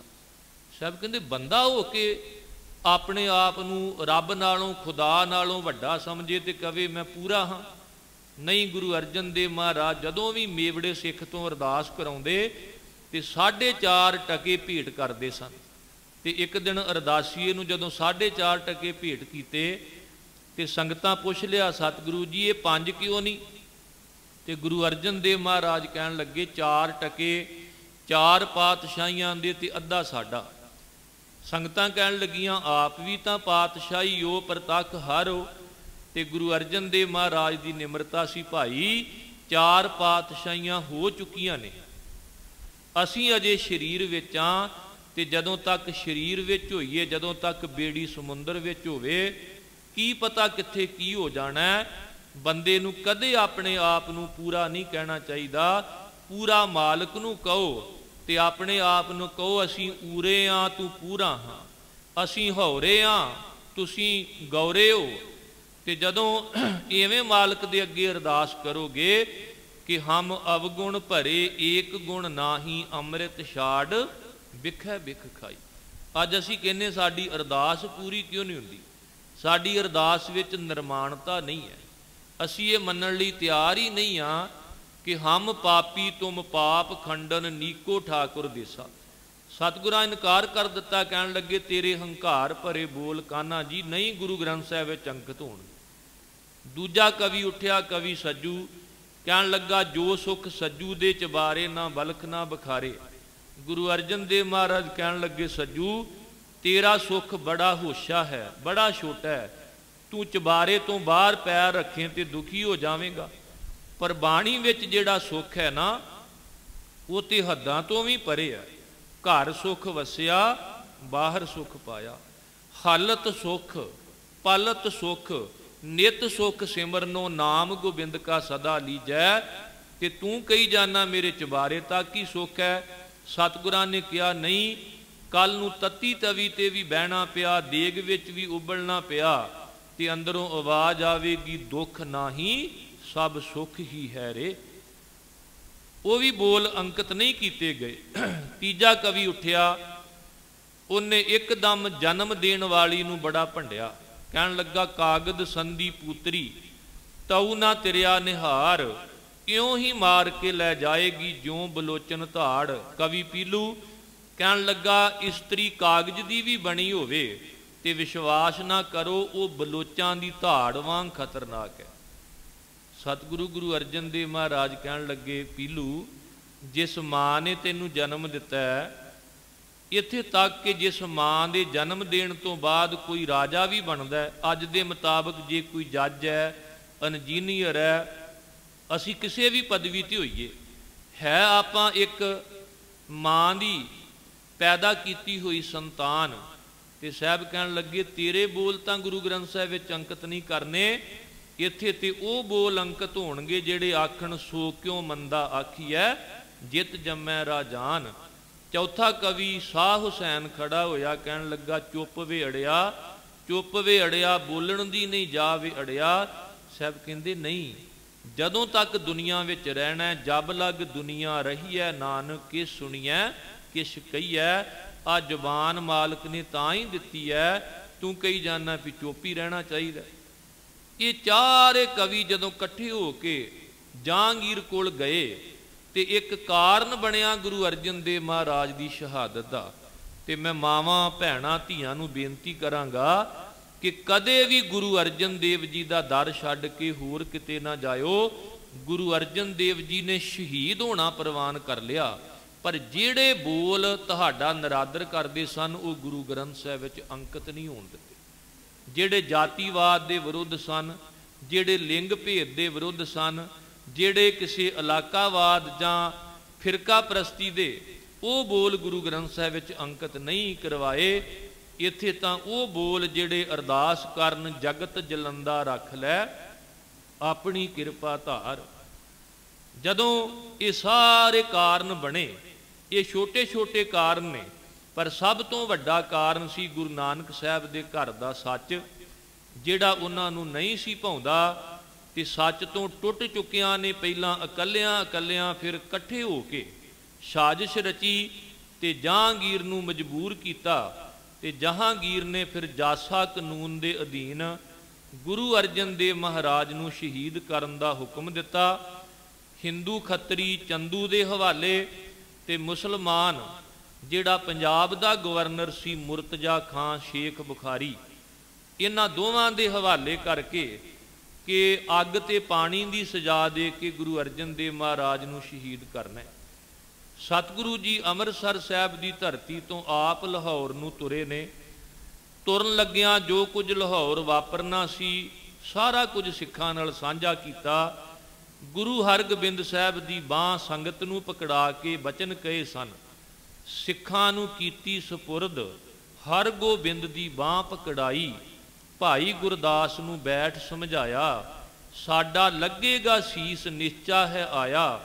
ਅਸਾਂ ਹੋਇਆ ਤੁਰਕਾਂ ਵਿੱਚ ਜਾਣਾ, ਉਹਨਾਂ ਕਰਨੀ ਹੈ ਹੁਜਤ ਤੁਸੀਂ ਦੁਆਬੇ ਵਿੱਚ ਰੱਖਣਾ ਟਿਕਾਣਾ। ਛੁੱਟੇਗਾ ਸ਼ਰੀਰ ਸੰਸਾ ਨਹੀਂ ਕੋਏ, ਰਜਾਏ ਖੁਦਾਵੰਦ ਦੀ ਇਸੇ ਤਰ੍ਹਾਂ ਹੋਏ। ਜਦੋਂ ਸਤਿਗੁਰੂ ਜੀ ਨੂੰ ਗ੍ਰਿਫਤਾਰ ਕਰਕੇ 5 ਸਿੱਖਾਂ ਦੇ ਸਮੇਤ ਚੰਦੂ ਦੀ ਹਵੇਲੀ ਵਿੱਚ ਲਿਜਾਇਆ ਗਿਆ। 5 ਸਿੱਖਾਂ ਨੂੰ ਬੇੜੀਆਂ ਤੇ ਹੱਥ ਵਿੱਚ ਹੱਥ ਕੜੀਆਂ ਪਾ ਕੇ ਬੰਦੀ ਵਿੱਚ ਰੱਖਿਆ ਗਿਆ। ਭਾਵੇਂ ਉਹ ਕਚੀਚੀਆਂ ਵੱਟ ਰਹੇ ਸਨ, ਪਰ ਸਤਿਗੁਰਾਂ ਦਾ ਹੁਕਮ ਸੀ ਤੁਸੀਂ ਬਿਲਕੁਲ ਸ਼ਾਂਤ ਰਹਿਣਾ ਤੇ ਵੇਖਣਾ।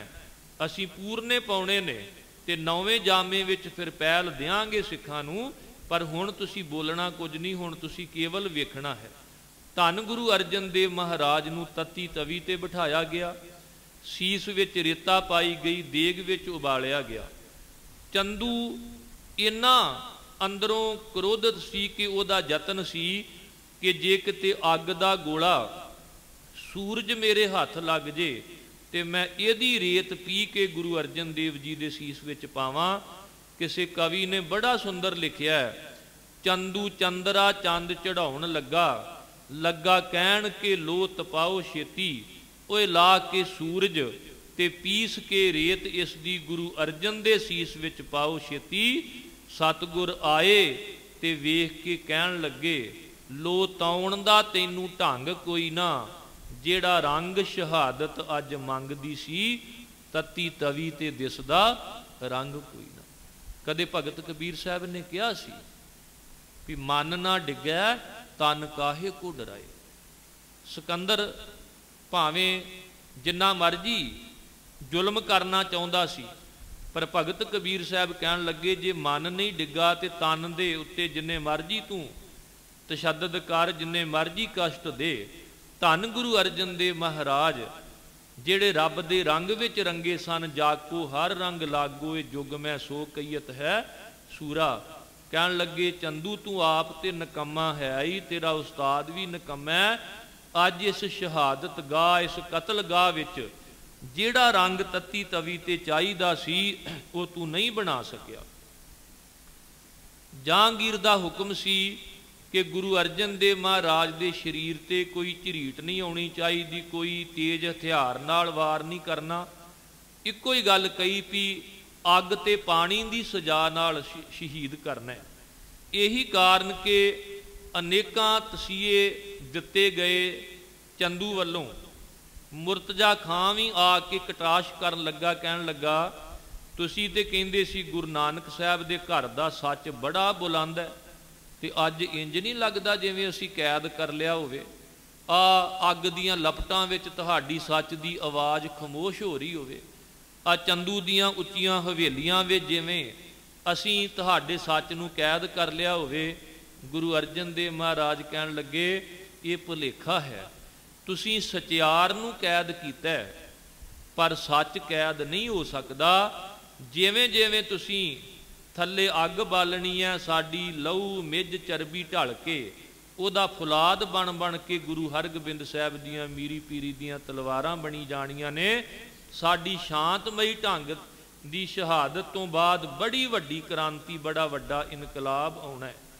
ਸਾਹਿਬ ਨੇ ਕਿਹਾ ਸੀ, ਮੇਰੀ ਸਦਾ ਕੋ ਦਬਾਨਾ ਤੋ ਮੁਮਕਿਨ ਹੈ, ਲੇਕਿਨ ਬਦਲਤੇ ਵਕਤ ਕੀ ਰਫਤਾਰ ਕੌਣ ਰੋਕੇਗਾ। ਫਸ਼ੀਲੇ ਆਤਸ਼ਾਓ आहन बहुत बुलंद है सही, लेकिन हयात की ललकार कौन रोकेगा। मेरे ख्यालों की परवाज रोकने वालों, हर गोबिंद की तलवार कौन रोकेगा। साहब कहन लगे असी पंजवें जामे विच शांतमई शहादत देनी आ। लोकी पीस शांति की गल करते ने, पर यह शांति की हद होवेगी।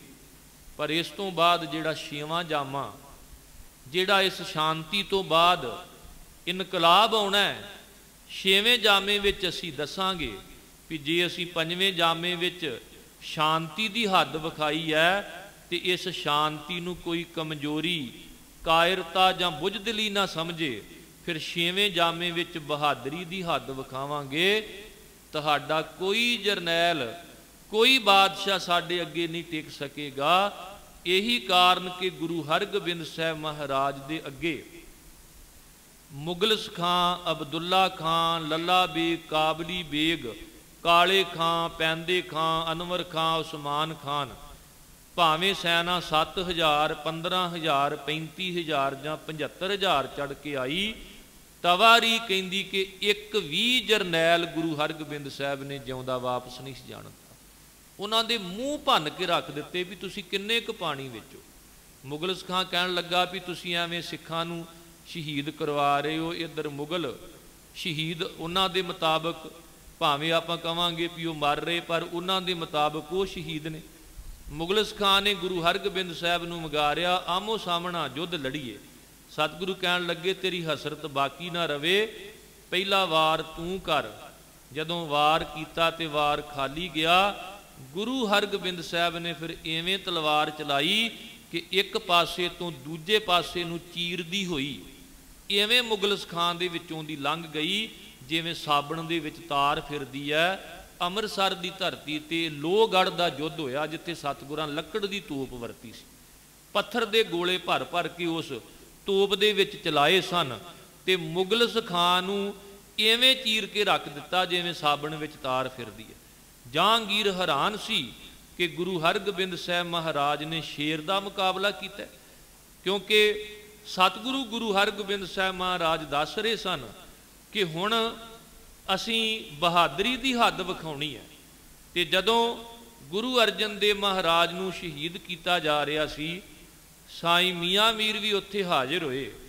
आके कहन लगे सतगुरु जी, कुछ क दिन तुहाडी संगत कीती है, कुछ क दिन तुहाडा उपदेश सुनिया, ते मेरा मन इन्ना बुलंद है कि जे तुसी मैनू आग्या दिओ, मैं लाहौर ते दिल्ली दी इट नाल इट खड़का सकदा।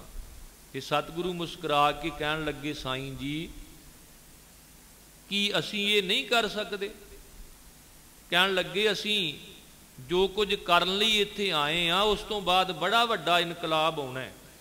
जिहड़ा बीज ये कवे कि मैनू घर विच लुको के रखियो, बाहर खेतां विच लिजा के मिट्टी विच बीजियो ना, वो बीज जां तां घरे पिया ही उहनूं घुण लग जांदा है, उहनूं कीड़ा खा जांदा है। चाहे लोकी चक्की ते खरास ते भेज के आटा पीस के खा जांदे ने। जिहड़ा बीज मिट्टी विच अपना आप मिलाउंदा है ना, मिटा दे अपनी हस्ती को गर मर्तबा चाहे, कि दाना खाक पे मिलकर गुले गुलजार होता है।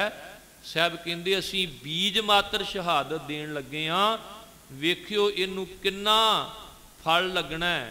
इहदियां टाहणियां चांदनी चौंक तक जाणगियां, इहदे फुल चमकौर साहब दी गड़ी नूं जाके सुगंधित करनगे। इहदियां छोटियां छोटियां कलियां नूं कोई सरहंद दी दीवार विच चिणेगा, इहदे ते आरे चलणगे, रंबियां चलणगियां, दातरियां चलणगियां। और सचमुच इस बूटे ते तोपां ते टैंक चढ़ के आए, जिहड़ा 1 जून तो 6 जून तक घल्लूघारा हफ्ता है। इस बूटे ते गोलियां दियां वाछड़ां आईयां, फांसी दे रस्से आए, अनेकां तरह की पत झड़ आई, पर यह बूटा सुक्या नहीं, क्योंकि गुरु अर्जन देव महाराज जी ने अपना खून का पानी पा के इस बूटे नूं खुद सिंजिया ते 9वें जामे दे विच फिर अपने खून का पानी पा के सिंज के गए सन। किसी कवि ने बड़ा सोहना लिखिया कि गुरु अर्जन देव महाराज ने साईं मियाँ मीर नूं कहा, साईं जी थोड़े दिनां दे विच ही फुल इसदे खिड़ जाणगे सारे संसार अंदर, कोई चांदनी चौंक नूं भाग लासी, चढ़ के देश दे दर्द प्यार अंदर, मैक उठू चमकौर दी जू सारी, टुटे जदों दो रुत बहार अंदर, अद खिड़े ही तोड़ के टाणियां तो, चिण देवेगा कोई दीवार अंदर, सदा रहेगी बनी बहार इसते, लागे खिजाने इस दे ढुकना नहीं, लगी औड़ ते इसने सुकना नहीं, क्योंकि खून शहीदां दा मुकना नहीं। धन गुरु अर्जन देव महाराज शहीदां दे सरताज, जिन्हां नूं तत्ती तवी ते बिठाया, सीस विच रेता पाई, देग विच उबालिया, कुछ समा बन के जेठ दे महीने दी धुप रेत दे उपर भी लटाया, पर जदों ये सारे तसीए दिते गए तो फिर रावी दरिया के ठंडे जल विच भी रखिया गया। इसे करके भाई रतन सिंह भंगू होरां लिखिया, जालमो तुसी की नहीं कीता साडे नाल, कि गुरु अर्जन दरियाए ना बोड़ियो, कि गुरु तेग बहादुर सीस ना तोड़ियो, कि साहिब जादे नाहे मराए, कि शीर खोर नाहे कुहाए, तुसी केड़ा केड़ा जुल्म साडे ते नहीं कीता। बंसावली नामा दे लिखारी ने लिखिया, ओड़क बद्दे रेत विच सटाए, जेठ मास दी धुप पिंडा सड़ जाए, इक समुगल काफर ने इट चलाई, नाले मुख ते बुरा अलाई, सो परवट्टे उपर आए लगी, वग्या लहू धारा बो चली, तिसी चोट कर छोड़ी दे, दुष्टां दे सिर पाई खे, डरदा होया कोई नेड़ ना आए, सो बद्धे होए दिते नदी चो रड़ाए। ये सारा जिहड़ा तत्ती तवी दा सेक, उबलदी देग विच उबालना, सीस विच रेता पाउणी ते फिर रावी नदी दे ठंडे जल विच रख के गुरु अर्जन देव महाराज ते उपर तसीए ये तशद्दद करके गुरु अर्जन देव महाराज नूं शहीद किया गया। 1606 दे विच धन गुरु अर्जन देव महाराज की शहादत हुई है। जो आशिक हैं शहादत के वो जीना छोड़ देते हैं, खिलौना समझ कर जिस्म को खुशी से फोड़ देते हैं, ना ताजो तख्त ना हूरों की हसरत, खुदा खुदाई भी दे तो उसको मोड़ देते हैं। शहीद की जो मौत है वो कौम की हयात है, हयात तो हयात है वो मौत भी हयात है। जिथे आप जी धन गुरु अर्जन देव महाराज जी का शहीदी पुरब उन्होंने समर्पित गुरमत समागमां विच हाज़री भर रहे हो, उत्थे 15 भगतां विचों भगत कबीर साहब जी के जन्म दिहाड़े नूं समर्पित ये समागम किए गए ने। गुरु ग्रंथ साहब महाराज विच जिन्हां महापुरखां की बाणी है उन्हां सारियां ने सच की आवाज़ नूं बुलंद किया, सच दे उपर पहरा दिता ते सच दे नाल जुड़ के ही मनुखा जीवन की जिहड़ी सफलता सी उहदा राज सानू सारियां नूं समझाया कि जिहड़ा भी सच नाल जुड़ जांदा है वो सचियार बन जांदा है ते सचियार हो के ही साडे अंदर ये योग्यता आउंदी है कि उस मालक दा साडे अंदर प्रकाश हो सके। किव सचियारा होई है किव कूड़ै टुटै पाल, हुक्म रजाई चलना नानक लिखिया नाल। इन्हां सिद्धांतां दी पहरेदारी करदिआं गुरु अर्जन देव महाराज की शहादत हुई। इन्ना समा नहीं कि आपां होर विस्तार में जा सकीए, मौसम भी अनुकूल नहीं है तो कल नूं बने हुए प्रोग्रामां दे जिस तरह पहलां बन चुके हैं उत्थे पहुँचना हुंदा है। इस करके हुण इसते ही दास समाप्ति करदा है। बेअंत प्रकार दीआं होईआं भुलां तो आप जी ने खिमा कर देना। कोटान कोट शुक्र साहब सतगुरु गुरु ग्रंथ साहब जी का, अकाल पुरख वाहिगुरू जी का, आप सारियां संगतां दा ਤੇ ਪ੍ਰਬੰਧਕਾਂ ਦਾ ਜਿਹੜੇ ਨੌਜਵਾਨ ਵੀਰ ਜਿਨ੍ਹਾਂ ਆਪ ਸਾਰੀਆਂ ਸੰਗਤਾਂ ਦੇ ਸਹਿਯੋਗ ਸਦਕਾ ਇਹ ਗੁਰਮਤਿ ਸਮਾਗਮ ਕਰਵਾਏ ਨੇ, ਤਹਿ ਦਿਲ ਤੋਂ ਧੰਨਵਾਦ। ਅਗਲਾ ਪ੍ਰੋਗਰਾਮ ਆਪ ਜੀ ਇੱਥੋਂ ਦੇ ਮੁੱਖ ਗ੍ਰੰਥੀ ਸਾਹਿਬ, ਸਟੇਜ ਸਕੱਤਰ ਸਾਹਿਬ, ਉਹਨਾਂ ਤੋਂ ਸਰਵਣ ਕਰੋ। ਦਾਸ ਨੇ ਹੁਣ ਆਪ ਜੀ ਤੋਂ ਆਗਿਆ ਲੈਣੀ ਹੈ। ਹੋਈਆਂ ਭੁੱਲਾਂ ਤੋਂ ਖਿਮਾ ਕਰ ਦੇਣਾ। ਬੁਲਾਓ ਫਤਿਹ ਸਾਰੇ ਪਿਆਰ ਸਹਿਤ ਆਖੋ ਜੀ ਵਾਹਿਗੁਰੂ ਜੀ ਕਾ ਖਾਲਸਾ, ਵਾਹਿਗੁਰੂ ਜੀ ਕੀ ਫਤਿਹ। ਬੋਲੇ।